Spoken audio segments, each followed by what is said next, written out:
빨간색 점퍼를 입은 남성이 전통시장을 기웃거리다 노점상에 다가가 물건을 사고는 유유히 자리를 떠납니다. 5만 원권 위조 지폐로 2,000원짜리 청국장을 산 뒤 거스름돈 48,000원을 챙겨 달아나는 겁니다.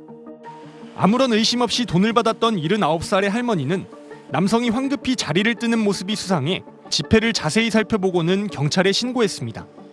돈 5만 원짜리를 접어서 주대. 그래서 5만 원짜리라고 했어. 그래서 이렇게 펼쳐보니까 저기요, 아이고 가짜 돈이네. 그러니까 그다음 도망갔어.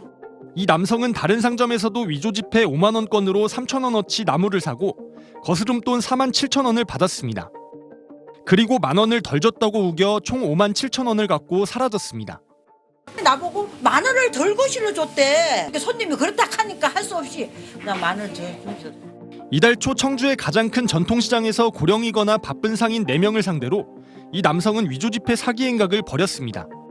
경찰은 CCTV를 토대로 범인을 쫓았고 사건 발생 2주 만에 대전에서 남성을 검거했습니다. 38살인 피해자는 생활비 때문에 범행을 저질렀다고 진술했는데 자택에서는 5만 원권 위조 지폐 30여 장이 발견됐습니다. 인터넷에서 쉽게 구할 수 있는 허술한 모형 위패였습니다. 위패인지 여부를 잘 알아차리지 못하는 고령의 그 상인들 상대로 범행을 한 것으로 이렇게 보여집니다. 경찰은 동종 전과가 30회 이상인 남성에 대해 사기 혐의 등을 적용해 구속한 뒤 사건을 검찰로 넘겼습니다. CJB 박원입니다. 최근 한 온라인 커뮤니티에는 5만 원권 위조 지폐를 내고 갔네요라는 제목의 글이 올라왔습니다. 식당 자영업자인 글쓴이는 6만 8천 원어치를 먹은 손님에게서 5만 원권 2장을 받고 거스름돈 3만 2천 원을 줬는데 그중 한 장이 위조 지폐였다고 전했는데요. 손님이 현금 영수증까지 발급받았는데 전화번호가 일부만 뜨기 때문에 그 번호가 진짜인지는 모르겠다고 덧붙였습니다. 장사 끝나고 정산할 때 자세히 보니 문제의 지폐가 진짜 지폐와 모습은 흡사했으나 질감과 크기가 달랐고 뒷면에는 영어로 견본이라는 문구가 적혀 있었다는데요. 글쓴이는 손님의 얼굴이 찍힌 식당 CCTV 영상과 함께 경찰에 신고했다며 일행까지 포함해 20대 후반에서 30대 초반으로 보이는 남자 둘이었다고 설명했습니다. 그러면서 사지 멀쩡한 젊은 사람이 왜 이런 행동을 하는지 정말 이해가 안 되고 위조 지폐인 줄 알고 냈는지 궁금하다고 전했는데요. 누리꾼들은 감쪽 같네. 이제 현금 결제는 의심부터 하고 봐야 되나? 모르고 했을 듯 알고 했으면 정말 큰 범죄. 경찰이 눈에 불을 켜고 잡을 것 같네요 등의 반응을 보였습니다. 서울에서 영화 소품으로 사용되는 5만 원권 위조 지폐가 유통된 것으로 드러났습니다.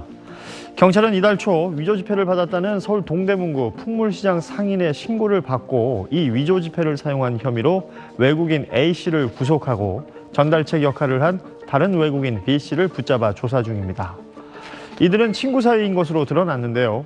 A씨는 시장에서 5만 원권 위조 지폐를 내고 5천 원짜리 물건을 산 뒤 4만 5천 원을 거슬러 받는 수법으로 위조 지폐 12장 모두 60만 원어치를 사용했다고 진술했습니다.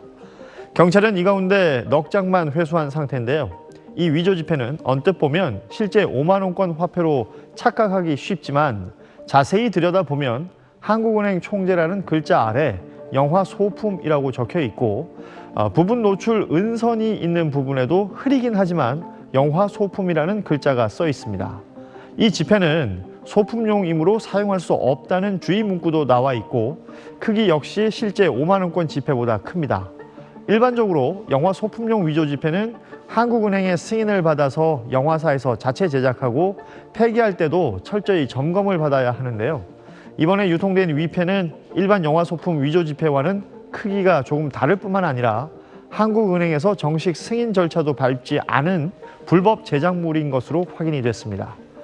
경찰은 조직적 범행 가능성을 의심하고 이런 위조 지폐가 시중에 수천 장 유통될 수 있다고 보고 조사 중입니다.